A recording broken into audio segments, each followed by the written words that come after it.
Hello everyone, my name is Sara Haouassia. I am a graduate student at Illinois State University and I am studying a master's in actuarial science and financial economics. So today's presentation is about why diversity matters in the workplace. So first of all, the first thing I'm going to do in the presentation is define the diversity and inclusion. Then I'm going to shed the light on some industry initiatives and then highlight the role of leadership and recruiting in diversity and inclusion, then some barriers to diversity and inclusion, and then some strategies to achieve diversity, and then the benefits of having a diverse and inclusive environment. So first of all, when we say diversity and inclusion, those two terms are mainly used interchangeably, while don't necessarily mean or refer to the same things. So first of all, diversity is the presence of differences within a given settings in the workplace. That can mean differences in race, gender, religion, sexual orientation, political affiliation, disability, genetic information, age, membership. I mean, you get the picture. Any non-merit factor that can define a person, or that can define the person. Yeah. So the second thing is inclusion. So when we say inclusion, we mean that it's the achievement of a work environment in which all individuals are treated fairly and respectfully, and they have equal access to the same opportunities and resources, despite their different ethnicity, races, religion, sexual orientation, or affiliations, the list is long.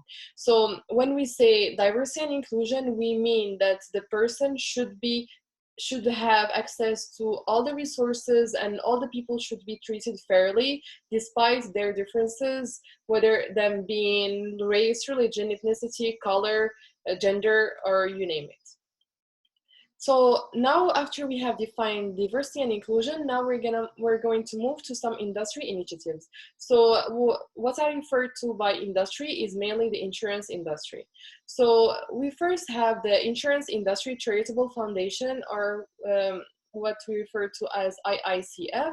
So this is an organization supported by nearly 180 insurance companies worldwide, and it awards grants to community nonprofits across the country. And in fact, they have yearly budgets dedicated to minority groups, to women, to different groups in different societies. And the main goal of awarding those amounts and grants to those people is to help them alleviate the social conditions that they are living in, and to help them have some awareness when it comes to insurance, and when it comes to risk management and the different things that are going in today's life. So we also have the Independent Insurance Agents and Brokers of America.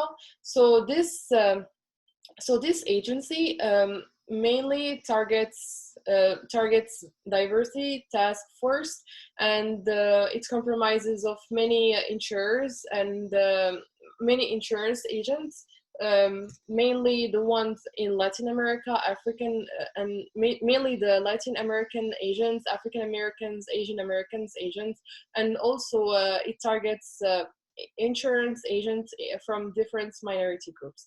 And then we have Diversity and Inclusion Institute, which is an institute that continuously promotes diversity and inclusion in every facet of the commercial insurance by developing research and best practices for measuring and improving diversity and inclusion initiatives. So in fact, the role of this institute is very useful to the insurance industry and to the other industries overall, since they are continuously doing research and coming up with the new metrics to measure diversity and inclusion within the workplace.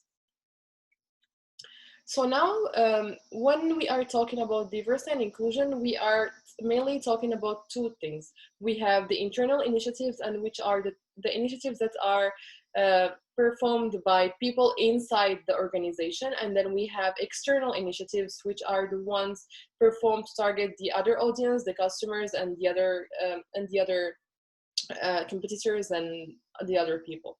So as we know, the work and the job of diversity and inclusion should start internally in each organization to have a more balanced workforce, and to have a better, and for everyone to have a better and a fair chance of having a job or being promoted and so on. So first of all, to achieve a better inclusive workplace, we need to make sure that the leadership are breaking down diversity and inclusion goals into actionable steps to improve them across governance, recruitment, internal and external partnerships, and community engagements. So by that, what we mean by actionable steps, we need to make sure to have a list of steps that need to be followed, and list of activities that could be done and that could help us achieve a more inclusive environment. Also, the leadership could be working and developing teams that could work on establishing metrics and metrics to measure diversity and inclusion within the workplace, and they can also align incentives for managers and leadership to, if they were able to achieve their diversity and inclusion goals. So the main goal of having metrics is to measure the efforts of the company towards diversity and inclusion. If we don't really have metrics, then it's going to be hard to see how involved is the company in promoting a better workforce, a more fair work environment for all the people in our communities. And the third thing is changing the company's culture by committing to internal and external visibility of diversity and inclusion efforts. So as I have mentioned, the work must be done internally and externally. When we do the work internally, that means we are making sure that the work environment is a balanced environment. And when I say balance, I mean that all the different people, all the different skin colors, gender, nationalities, and religions, and all the different characteristics of people should be represented equally within a company. So I would say that, a perfect company, or close to perfect company, would be a company where every person is presented equally, and where a company is a representation of the community we are living in. That is to say, a company should have all the different ages, should have a balance between genders. It should also have a balance of people from different backgrounds, from different sexual orientations, from different ethnicities, races, skin colors, and so on. Also, we should be able, and our leaders in every company should be able to provide minorities with opportunities that will help them work on accounts that lead to advancement. So after doing so much research regarding diversity and inclusion in the workplace, I have came to realize that most importantly, we don't have so many people in leadership positions are mainly white, and also we have a huge problem with the gender diversity. So most people in leadership positions are white male men, and we should work towards having a more balanced representation of every person in our community within leadership positions. That is to say, every person should have the right to work on projects that will eventually lead for them to advance in their career, advance in their ambitions, and eventually advance to be in leadership positions. Also, we should be embracing people of color, women, and minority groups moving into senior leadership positions. The main goal behind having those minority groups and having women of color, or women in general in diversity in leadership position, is to set the example of other minority groups, and telling them that they can also be in that position one day. People work by example. So if you see someone like you being in a leadership position, then you believe in yourself and you feel like you could be in that position too one day if you put in the required efforts. Now we are going to talk about another important aspects of initiatives when it comes to diversity and inclusion, and which is recruiting. So when we are seeking to recruit people for our company, we should seek to improve diversity and inclusion by hiring people from different backgrounds, targeting different groups, and also doing partnerships, scholarships, and internships that will eventually help attract who people who did not necessarily know about insurance, people who did not have the financial resources to join this field. So by offering scholarships and by offering grants, scholarships, and partnerships, we are helping minority groups, and we are helping other young talent to be new employees within our company. The second point is we can try also establishing strategic partnerships with underrepresented networks, associations, and universities to broaden uh, talent pool and to attract more diverse talent and enhance the early exposure to insurance and risk management among minority groups. Also, we can try to structure the interview process to ensure there is diversity in the candidates as well as in the recruiting team. So again, as I have said previously, the human mind works by example. So if we were to see someone in the recruiting team that is from that has the same characteristics as us, then the people are more likely to be involved in the interview. They are more likely to be willing to join the company, and they are more likely to thrive in that environment because they feel like they belong there. So we have to give that person the sense of belonging, and that's by having diversity and inclusion in every workplace and in every recruiting team. Also, we should try to establish a diversity inclusion community engagement and equality internal council in every company, along with hiring a chief diversity officer in order to make sure that the company is keeping up with the latest trends in the market, that the company is doing the required efforts to have a better, more diverse community and workforce. Now I'm gonna list some barriers to diversity and inclusion. So the first one is, this is a sad one, but then I have came across so many articles listing that when diversity and inclusion is implemented just to avoid criticism or improve the organization's reputation without it being a core value of the organization, then that actually could be a barrier to diversity and inclusion. So, after what happened in the previous year, mainly following the problems that were raised due to the race and color conflicts, the death of George Floyd last year, many companies started shedding the light on diversity and inclusion and sharing articles about that, and they were actually even sharing that they had some activities and some things regarding to diversity and inclusion. However, they were not actually involved in diversity and inclusion, and they were only showing that to their customers just to avoid being criticized. And this is a very bad thing. If we were to be very involved in diversity and inclusion, then we should make sure that this is a lifestyle and not just like a trend. And the company should be continuously involved in promoting diversity and inclusion within its workforce.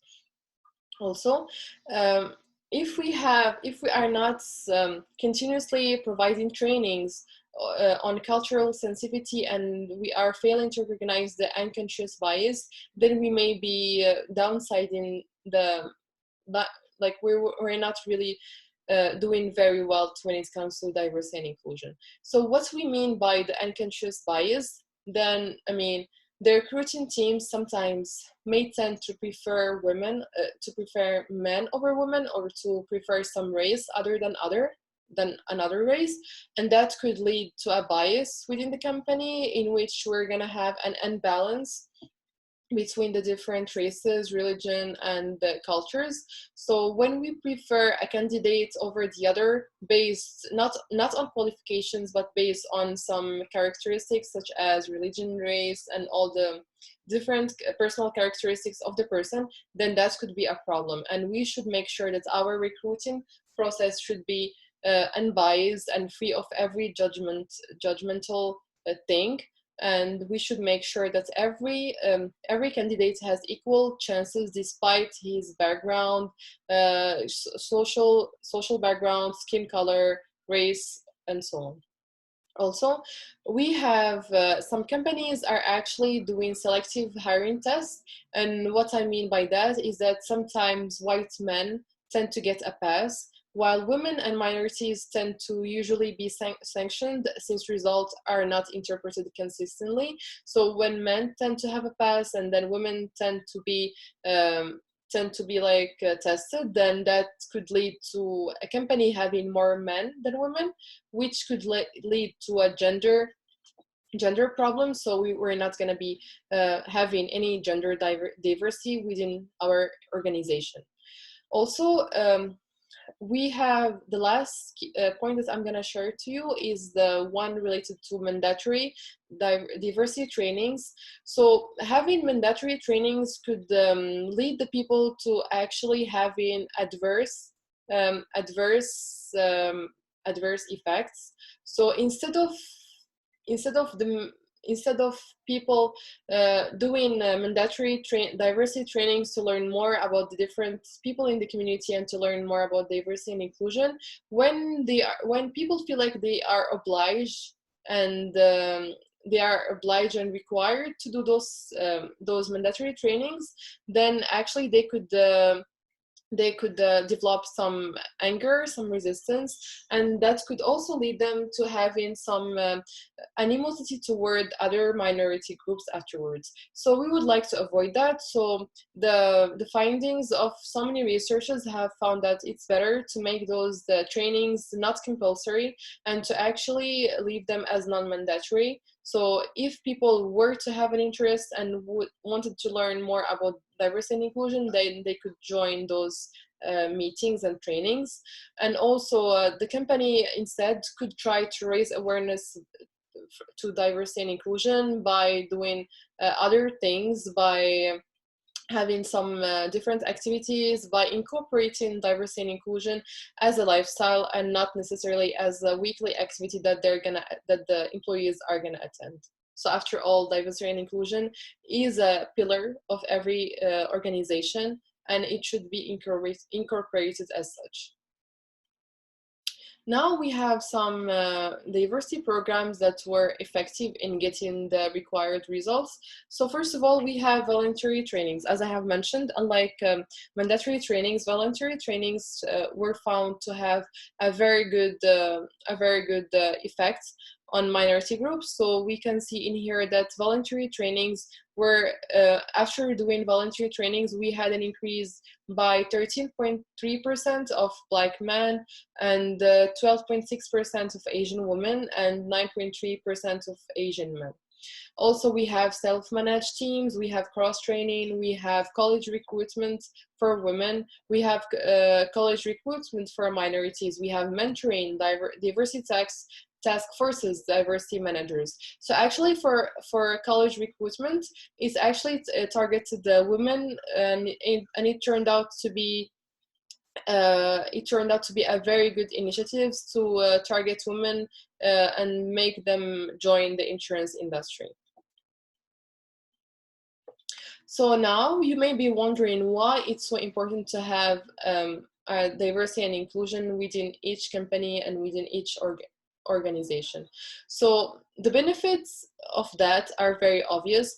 First of all, by having a diverse and inclusive workforce, we are helping people have a balanced exposure to all the different people in our culture and environment, and that could help them develop different perspectives, have different ideas, help them be more open-minded, more tolerant.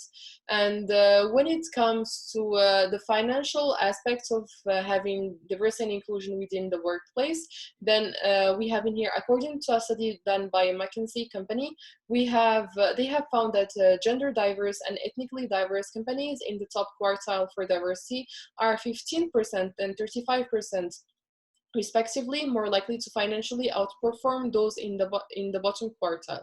So in here, diversity and inclusion is not even affecting is not even affecting workers and minority groups in a good way, but it is also affecting the financial aspects of the business. So 15% and 35% are very significant ratios. So companies should consider diversity and inclusion in order to not only boost their profits, but to also help help in having a better work environment, a more balanced and fair work environment.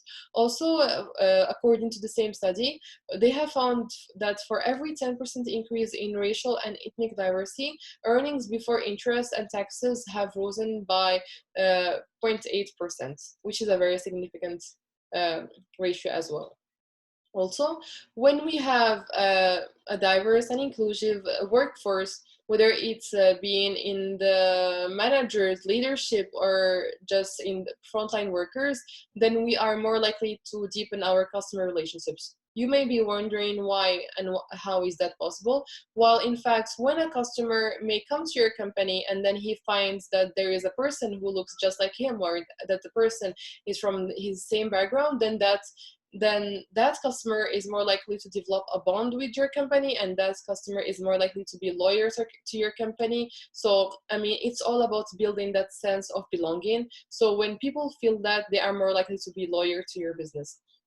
Also, we have in here, the fourth point is stating that diverse perspective bring diverse solutions. Again, when we are targeting people from different backgrounds, from different religions, from different ethnicities, different citizenships, then obviously we are attracting people who had totally different experiences, whether it's being professional or personal experiences. Then for sure, those people are gonna bring to your company a totally new, innovative perspective that you may have not paid attention to. So this is very helpful to any business. Also, by attracting by opening the field and opening our doors to different talent from different parts of the world and from different cultures and everything, we are also attracting and keeping the best and brightest employees from all the parts of the world, which is a very good thing as well.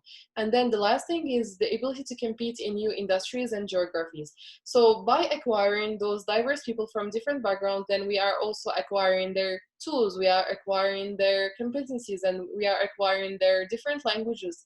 So by acquiring people who could speak multiple languages and who come from different geographies and from different markets, the company will be able to expand in different markets, and it will also be able to attract customers from different markets, and it will also be able to communicate with people from different markets. So after stating all this, I think it's very obvious and that the benefits of the diversity and inclusion are very surprising and very beneficial to every society and community. So we should try to boost our efforts when it comes to diversity and inclusion, because after all, there are no bad things that could come from diversity and inclusion, and the benefits of diversity and inclusion could be the competitive edge of every company. So thank you so much for your time, and I hope that I give you a brief idea about diversity and inclusion, about the difference between them, and I hope now that you can see the importance of having a diverse and inclusive talent in every company, and how that could help in building like a tolerant workforce and eventually a tolerant environment. Thank you so much for your time.